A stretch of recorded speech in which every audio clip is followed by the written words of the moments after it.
جامع ترمذی کتاب الزہد میں پہلی حدیث امام ابو عیسیٰ ترمذی رحمۃ اللہ علیہ نے نقل کی ہے۔ رسول اللہ صلی اللہ علیہ وسلم کا فرمان ہے، نعمتان مغبون فیہما کثیر من الناس، الصحت والفراغ۔ دو بڑی نعمتیں ہیں جو اللہ کی طرف سے بندوں کو دی جاتی ہیں، لیکن عام طور پر ان نعمتوں کا قیمتی ہونے کے باوجود لوگ ان نعمتوں کی قدر نہیں کرتے، ان نعمتوں کو ضائع کر دیتے ہیں، ان سے مفاد نہیں اٹھاتے۔ حالانکہ ان سے مفاد اٹھایا جاتا تو بہت فائدہ کیا جا سکتا تھا۔ ایک نعمت صحت مندی کی نعمت ہے، اور دوسری نعمت فرصت کی نعمت ہے۔ مواقع میسر آنا زندگی کے قیمتی ترین لمحات ہوتے ہیں۔ دنیا کے حساب سے ہو تو دنیا کا مستقبل بن جاتا ہے، آخرت کے لحاظ سے ہو تو آخرت کا مستقبل بن جاتا ہے۔ دنیا میں اگر کسی بات کا پیارے بھائیوں کوئی نقصان ہو جائے، املاک کا، پیسے کا، سونے کا، چاندی کا، تو اس کے تلافی کی بہرحال کوئی نہ کوئی صورت ہمارے پاس ممکن ہوتی ہے، یا مستقبل میں نظر آ رہا ہوتا ہے چلو اس نقصان کو 6 مہینے میں 4 مہینے میں پورا کر لیں گے۔ لیکن فرصت اور مہلت ایسی نعمت ہے کہ اگر اسے تلف کر دیا جائے تو زندگی کی ساری پونجی صرف کر کے گزرا ہوا دن واپس نہیں پلٹایا جا سکتا۔ اس لیے عربوں کا ایک بڑا مشہور مقولہ ہے، عرب کہتے ہیں الوقت کالسیف ان لم تقطعہ قطعک۔ تیرے پاس جو زندگی ہے یہ ایک ننگی تلوار کی طرح ہے، یہ تیرے ساتھ ہے، تیری مرضی اس کے ذریعے تو اسے کاٹ دے، تو نے اسے نہ کاٹا تو یہ تجھے کاٹ دے۔ یعنی تیری زندگی میں وقت حساس چیز ہے، مثبت استعمال کر کے تو اس کے ذریعے بڑا فائدہ، غلبہ، دشمن کو شکست دے سکتا ہے، اور تو نے اس کا صحیح استعمال نہ کیا تو یہی تلوار تیرے سر پر آن پڑے گی اور تیری زندگی لے جائے گی۔ ہم عملی طور پر جب اصحاب رسول اللہ صلی اللہ علیہ وسلم کی صفات پر توجہ کرتے ہیں کہ اللہ نے انہیں پسند کیا، ان میں ایسی کون سی بات تھی جو اللہ کو بڑی اچھی لگی، تو ان کی صفتوں میں ایک بات یہ نظر آتی ہے کہ وہ ہمیشہ خیر کے چاہنے والے، ہمیشہ یا نیکی کر رہا ہے یا نیکی چاہ رہا ہے، یا نیکی کر رہا ہے یا نیکی کی خواہش اور تمنا ہے۔ اب تمنا کرنے کی وجہ سے اسے نیکی کرنے کا اللہ ثواب ہے۔ اچھا، یہ بات مردوں میں عورتوں میں بالکل برابر تھی۔ صحیح بخاری میں 2 سے زیادہ مقامات پر حدیث آئی ہے۔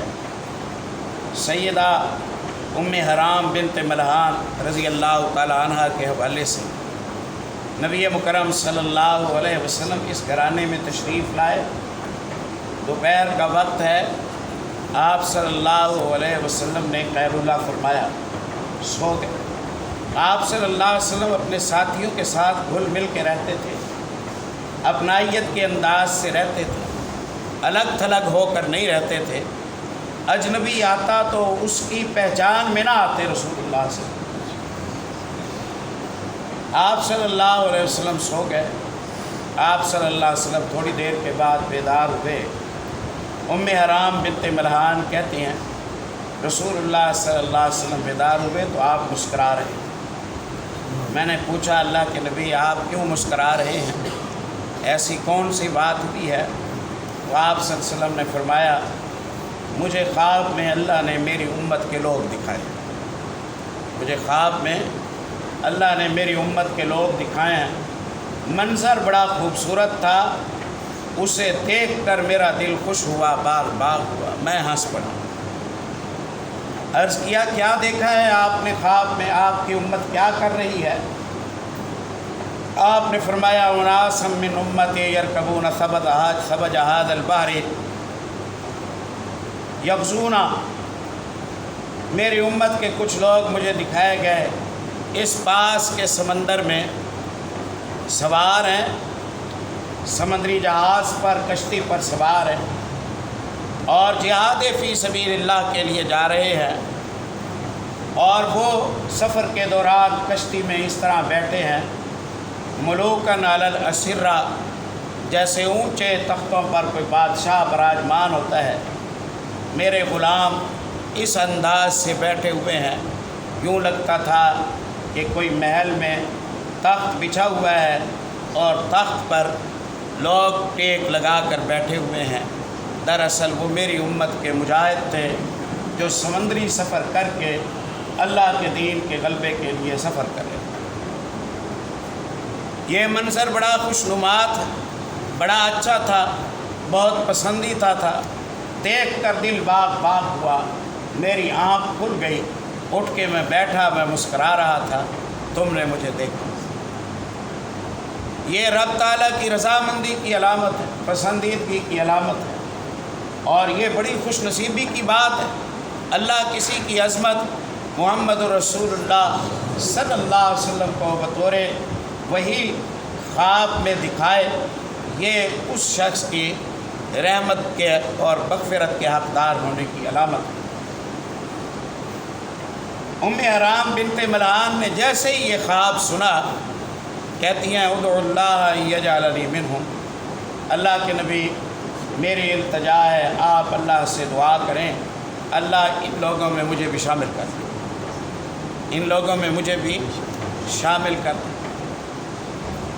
اللہ کی بندی آپ تو خاتون ہیں، جہاد مردوں کا کام ہوتا ہے، جہاد اس وقت تو زمین پر ہو رہا ہے، سمندر میں ہونے کے مواقع کیا ہوں، کب ہوں، سمندر کے اور خطرات اور رسک ہوتے ہیں، آپ کیوں یہ دعا کرانا چاہ رہی ہیں؟ بس اتنا علم میں ہوا ایک بی بی اور ایک خاتون کے کہ یہ عمل اللہ کو اچھا لگتا ہے، تو وہ لائن لگ گئی کہ میرا نام بھی اس میں لکھو۔ رزق ہے، خطرہ ہے، بڑھاپا ہو، جوانی ہو، کر سکوں نہ کر سکوں، مرد ہوں عورت ہوں، یہ سب ثانوی باتیں ہیں۔ ایک بات مسلمان نے طے کی ہوئی ہے، موقع خیر ملے اسے اپنا لو، ٹائم نہ ضائع کرو، وقت نہ ضائع کرو، فرصت کو اپناؤ۔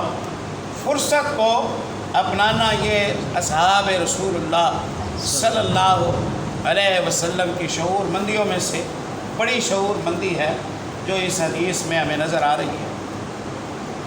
پھر آپ صلی اللہ علیہ وسلم دوبارہ سو گئے، آپ سو گئے، اب دوبارہ آپ نے وہی خواب دیکھا۔ یہ تائید تھی اس تعبیر کی، یہ تائید تھی اصحاب رسول اللہ صلی اللہ علیہ وسلم کی، یہ عظیم خوشخبری تھی جہاد فی سبیل اللہ میں شرکت کے حوالے سے۔ پھر آپ سو گئے، پھر وہی خواب دیکھا، اٹھ کے بیٹھے، آپ پھر ہم مسکرا رہے۔ ام حرام کہتی ہیں میں نے پھر پوچھا رسول اللہ صلی اللہ علیہ وسلم سے، اللہ کے نبی آپ کیوں مسکرا رہے ہیں؟ آپ نے پھر وہی جواب دیا، میں نے کہا اللہ کے نبی میرے لیے دعا کریں، ادعو اللہ یجعلنی منہم، آپ اللہ سے دعا کریں کہ اللہ تعالیٰ مجھے بھی انہی میں شمار فرما دیں۔ آپ نے فرمایا انت من الاولین، تو پہلے گروپ میں ہو گئی، تو پہلے گروپ میں ہو گئی۔ یہ دوسری دفعہ بھی وہی فضیلت لینا چاہتی ہیں۔ سیدنا امیر معاویہ رضی اللہ تعالیٰ عنہ کے زمانے میں قبرص، غالباً قبرص کے علاقے کی فتح کے لیے سمندری سفر کیا گیا۔ پہلا بیڑا جو جدہ سے تیار ہوا یا مدینے کے پاس سے ساحل سے تیار ہوا، اصحاب رسول اللہ صلی اللہ علیہ وسلم اس میں شریک تھے۔ یہ رومیوں کے یا کفار کے رد و کوب کے لیے جا رہا تھا، اس بیڑے میں سواروں میں ام حرام بنت ملحان رضی اللہ تعالیٰ عنہ شامل، وہ شامل تھے۔ گئی، واپس بھی آئیں سمندری سفر کر کے، جب کشتی سے نیچے اتری، جہاز سے بیڑے سے نیچے اتری، خچر لایا گیا، خچر پر بٹھایا گیا، خچر سے گری، وہاں ان کی وفات ہو گئی۔ اللہ رب العزت سے انہوں نے صرف شرکت مانگی تھی، لیکن اللہ جب رحمت کرتا ہے تو اپنے شایان شان کرتا ہے۔ اللہ نے شرکت بھی دی اور شہادت کا مقام بھی نصیب فرما دی۔ تو ہم بھی جب کوئی کسی درس کے حوالے سے آتے ہیں، جمعہ پڑھنے آتے ہیں، خطبہ مدرسین ہمارے سامنے کوئی تمہید باندھتے ہیں، ایسا کام ہے جس سے یہ ملتا ہے، جس سے یہ ملتا ہے، یہ فائدہ ہوتا ہے، جب یہ سنیں تو ارادہ کر لیا کریں یہ کام تو کروں ہی۔ احادیث نبویہ سے استفادے کا یہی طریقہ ہے نا۔ اب ہم ہر ہفتے میں 1 2 3 مرتبہ ملاقات کرتے ہیں، بات چیت کرتے ہیں، اس میں ہم اس طرح کی باتیں سیکھتے ہیں۔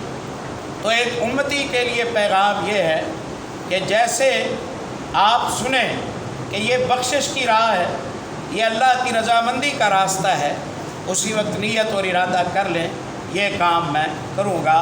کام بعد میں پتہ چلتا رہے گا کیا ہے، لیکن یہ فائنل ہے کہ اسے کر گزرنا ہے۔ اس طرح اگر کوئی ارادہ کرتا ہے پھر وہ نہ بھی کرے نا، ارادہ کرنے پر اس وقت اللہ کے یہاں یہ لکھ دیا جاتا ہے کہ اس نے یہ کام کر لیا ہے، اور اجر کام کر چکنے کا ملتا ہے۔ اکتفا کرتے ہیں۔ سبحانک اللہم